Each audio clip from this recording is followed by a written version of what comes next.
Welcome to Whispers of the Web, where the hidden gems of the web come to life. Join us as we unravel the most fascinating tales, secrets, and discussions from across the web. Every whisper has a story. If you enjoy our journey through the whispers of the web, don't forget to like, subscribe, and share the intrigue. Story number 1. I stole chips and sodas from the dollar store every day for 6 months.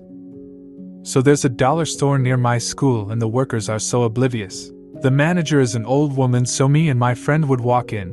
One would check the corners for anybody seeing us, and I would open my bag and shove a bunch of chips or chocolate in my bag. Sometimes we would buy something like a birthday card or a lollipop for 50 cents while having all of the stolen foods in our bag not to look suspicious. I did this for every lunch period for 6 months straight, and probably stole like hundreds of dollars worth of junk food. This was 2 years ago. I wonder if this poster is still stealing, and if so, do they feel bad about it? I guess so, since they are posing in a confession subreddit. Have any of you guys stolen goods from a store? Anyone been caught? Story number 2. I've gaslit myself and everyone around me for the last 10 years. When I was 8, my grandma took my cousins, sisters, and everyone out to Wendy's for lunch. I ordered my burger with no tomatoes, because I don't and didn't like tomatoes, and then I went to get ketchup for my fries and my grandma said, "You know ketchup has tomatoes in it, correct?" From that day forward I have everyone convinced I don't like ketchup, and I even had myself convinced up until the other day when the memory played through my head again and I realized I was just gaslighting everyone. Kinda funny, kinda not. I feel bad to an extent because everyone who knows me thinks I don't like ketchup, but the reality of it is I did and probably still do. I haven't eaten ketchup since that day, and for the sake of 8-year-old me I will continue to refuse to eat ketchup because I gotta admire the dedication. Way to stay dedicated. This confession made me chuckle. Now I want to ask this poster to taste test a bunch of different types of ketchups. Story number 3. In 2nd grade, I caused my school to be fined $600.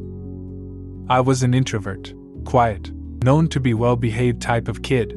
I was in the after-school program, and one day when I was wandering about on my own I came across this small red box on a wall that said "Press here." I already knew I wasn't allowed to touch it because we'd all been given stern instructions earlier that month not to touch it. But somehow I still managed to convince myself that clearly I'm supposed to press it, because that's what it says. I think you know where this is going. Alarm went off. Chaos erupted. I realized my mistake. Teachers were running and children were crying. I quickly stepped away from the wall and put on a fake confused face. The fire brigade showed up. A teacher even stopped to ask me if I saw who did it, never thinking it could have been the innocent good kid. Another kid got in trouble for doing it, and the school tried to charge his parents the $600 fine of the fire trucks being called out on a false alarm. In the end, they had to drop the fine because the other kid kept denying he did it. Because of the possibility of my parents getting fined and me getting in trouble, I never told anyone. I'm 32 now and still scared to tell them. Kids will do the dumbest things sometimes. I am sure you were not the first nor the last kid to pull that alarm, hence the stern instructions. Personally, I have never done something like this, but I knew kids who did. Have any of you guys pulled a fire alarm in school? Story number 4. I lied about being assaulted, not in the way you think. When I was younger, some age before 6, I was assaulted. My family, minus my dad, were visiting a family friend, and because we lived so far away, we were staying with her and her husband in their house. It was summer and we hadn't seen them in a long time, so my mom planned to stay for about 2 weeks. We weren't technically related, but I called the family friend aunt and her husband by his name. I don't actually remember much about the husband, just that he was super nice to me too and gave me a lot of attention. I had middle kid syndrome, so it was nice that an adult actually wanted to talk to me. Whenever I could, I'd spend time with him and be practically glued to his side, and he always said how much he loved having me around and how much he missed me when I wasn't there. I was so stupid. I don't remember when it started, but at some point during the visit he began assaulting me. At first I was just confused and didn't understand what he was doing. He was acting so normal about it, and I trusted him, so I didn't say anything. Eventually, I got really uncomfortable and asked to do something else. But he just kept telling me I'd like it, and I'd make him sad if I didn't. Then it just got worse. It happened almost every day, whether he was assaulting me or forcing me to perform acts for him.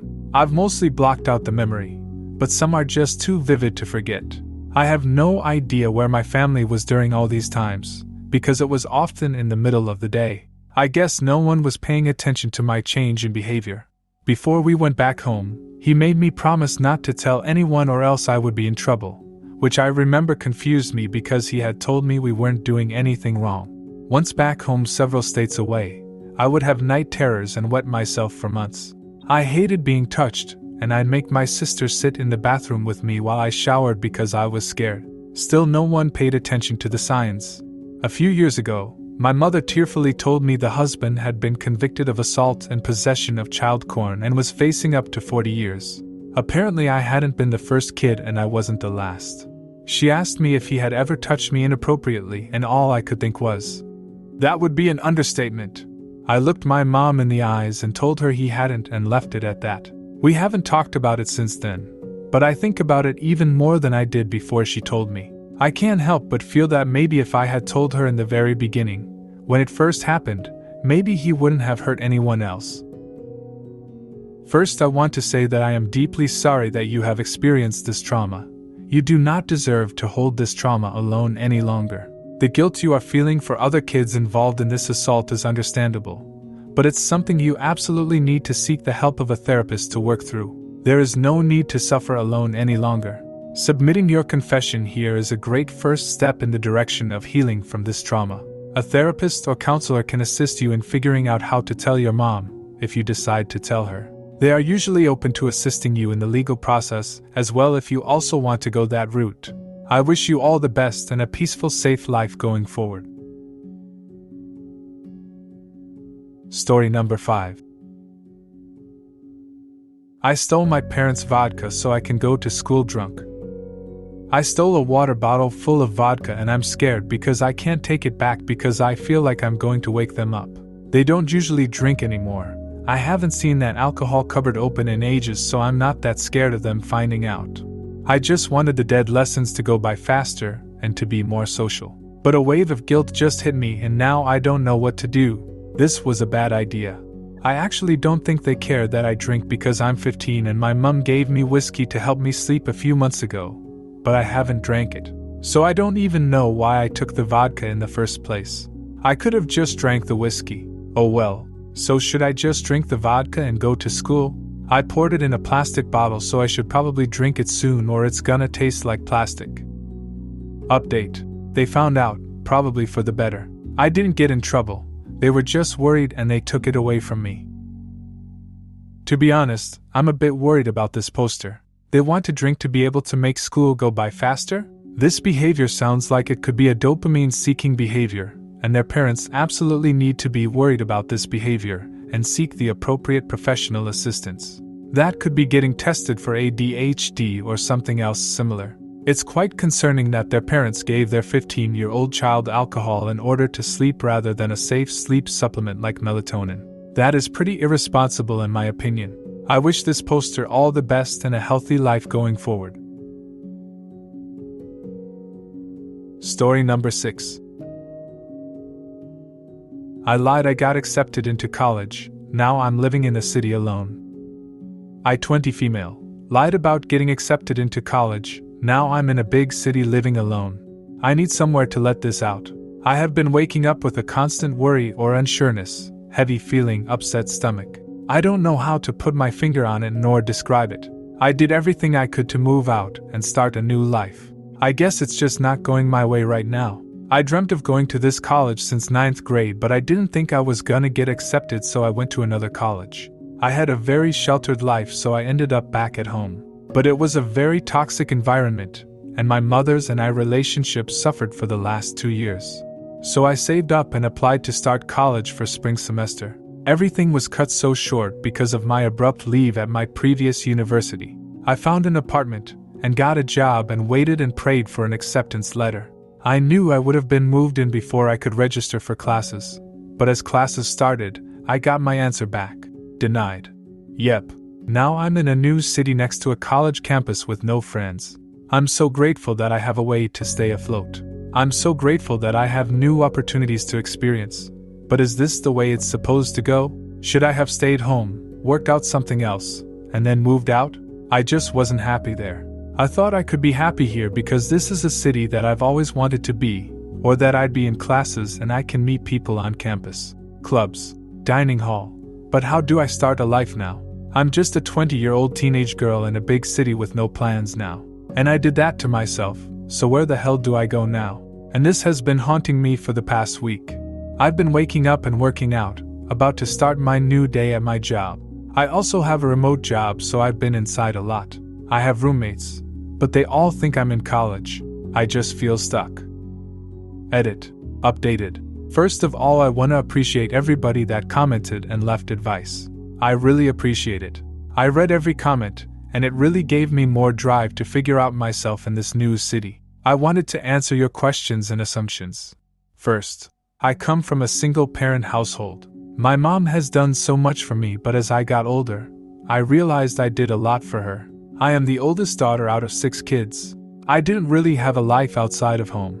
It was my mother's way or the highway. I appreciate my mom, but I can't live for her anymore or watch my siblings 24/7. Can't hang out with friends cause she would be calling me telling me to come home.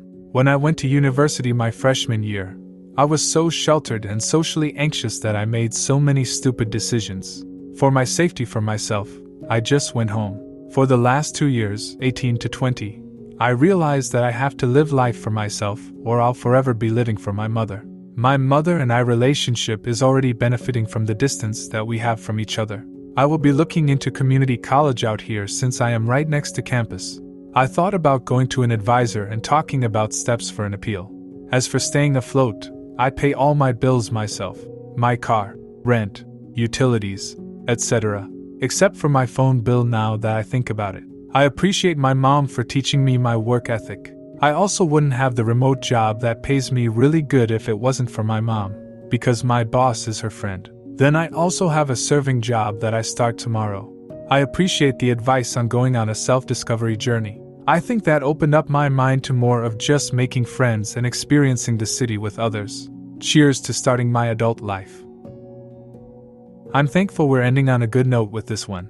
I am excited for this poster because she has a good plan and is looking forward to moving her life in the direction she creates for herself. Good luck on all your future endeavors. Thank you for joining us for today's journey through the whispers of the web. Share your thoughts and suggestions for our next adventure. If you're not yet a part of our whispering community, click the subscribe button and click the bell for notifications to never miss out on another story. Join us next time as we uncover another enthralling tale from the web. Until our next whisper.